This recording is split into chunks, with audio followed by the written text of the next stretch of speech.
Punchline. I'm your comic strip critic. There are some things that are always needed in every comic strip, aren't there?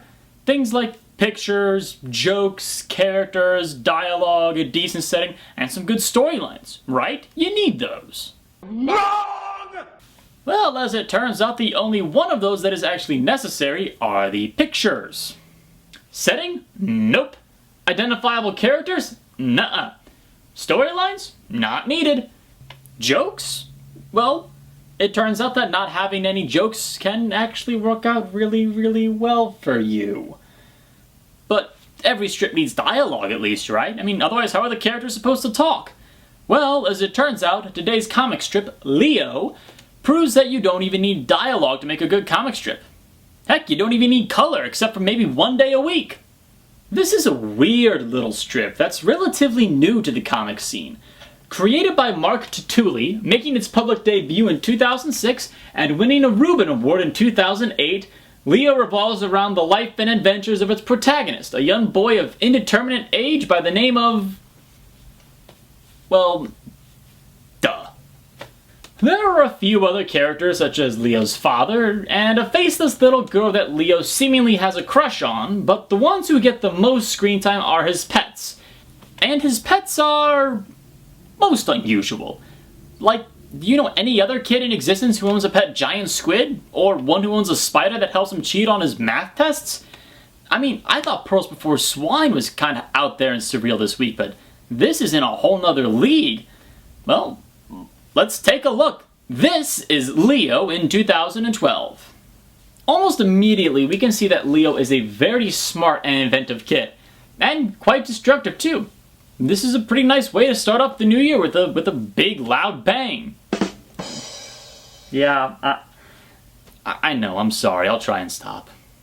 The artwork is pretty nice in a weird, surreal sort of way, but it's the lack of color that really makes it distinctive. And it's part of the reason that this strip stands out so much, and also what adds to its unique feel. It's nice and simple and clean.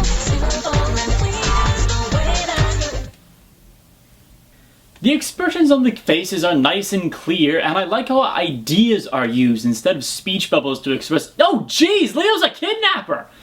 Wait a minute. Do you recognize that woman? That's Blondie Boopadoop Bumstead. You know, but that's Blondie. Just stop and think about this for a second. Leo got Blondie as a birthday gift for his dad. Okay, and moving on! Wow, I'm guessing that Mark Tutuli liked the mutant snow goons from Calvin and Hobbes. Not that I blame him, they were awesome. And he likes riding wagons like Calvin does too. Gee, is a stuffed tiger becoming real also going to happen? Oh, okay, or we could just have Calvin himself make a guest appearance. Yeah, that works. It's been 17 years since his retirement, and just the sight of Calvin for just one panel makes my day for the comics.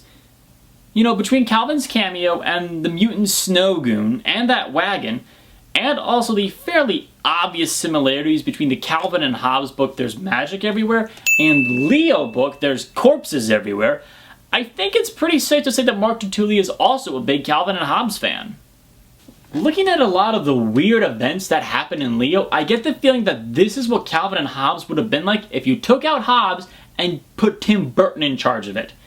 There are a whole lot of weird and otherworldly creatures in this strip, like skeletons and witches and even Frosty the Snowman. Frosty the Snowman will haunt your dreams tonight. Like Pearls Before Swine last week, and occasionally other strips like Zits, Leo is aware of the fact that it is a comic strip, and always takes advantage of that fact. Like how Leo kidnapped Blondie earlier, and also how Leo's faceless crush cuts him off. I always welcome the artists who take advantage of their medium, so points to Leo for doing so. So this is a nice, fun, surreal, weird little strip with no dialogue. And even without any dialogue, it can still pull off a pretty decent storyline too. In this storyline, Leo loses his pet giant squid Ishmael and sets off on a search to find him, running into several other comic strip characters on the way, including Detective Dick Tracy, Dagwood Bumstead, and a stand-up cardboard cutout of Charlie Brown. Eventually, he finds Ishmael in a circus truck, and after he sneaks on board with his homemade jetpack and reunites with him, the two break out of the truck and return home. The idea of a boy looking for his lost pet is one that's been done before, including in Calvin and Hobbes, but this storyline manages to keep that distinctive Leo feel to it. All the jokes are purely visual. There's a lot of weird events like the squid whistle, Leo's jetpack, and his pet giant squid Ishmael pulling on boots before he kicks the door open. And the cameos by the other comic strip characters are very surprising, pretty funny, and they seem appropriate too. If you're looking to see more Leo, there are several animated shorts on YouTube.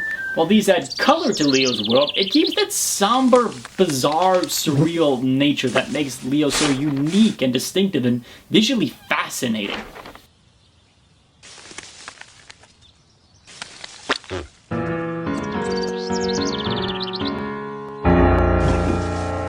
In fact, I think that's kind of the overarching theme or idea of this strip. Taking the surreal and the bizarre and the otherworldly and just making it normal and dealing with it as a part of everyday life. According to Wikipedia, Mark Tutuli has stated that everything that you see in the comic strip actually happens to Leo, but he's the only person who sees it. Think about that for a second. The snow monster, the giant squid, Calvin, Dick Tracy, Evil Frosty, all those things are real, and Leo's the only one who knows about it and deals with it. Normally that would be a really, really horrifying prospect on an outlook on life, but it doesn't bother me at all in this case, because Leo deals with it, and he doesn't just deal with it, he takes it all in stride. He doesn't let anything bother him. He just kind of accepts it and deals with it because it's a part of the world he lives in. In a way, it's kind of inspiring. Leo is a really, really, really unique strip. I don't think I've ever seen one like it before. There's no colors, except on Sundays, no dialogue, very, very few storylines, and I really, really enjoyed reading it. So why doesn't my newspaper carry it? I mean, this is a standout strip, and the fact that there's no dialogue means that there's no need to translate it for an international release. Everybody can enjoy this. In fact, one of the very first papers to carry it was De Morgan, a Brussels-based Flemish newspaper. Leo is great, and it's atmospheric. There's nothing else like it. It's funny and intelligent, and I loved reading it. There's no language barrier, so everybody across the world can enjoy it. So why doesn't the Cleveland Plain Dealer carry it? I need to go write and complain. I'm your comic strip critic, and I read the funny pages in the hope that someday they will be. And that they'll start carrying the good stuff.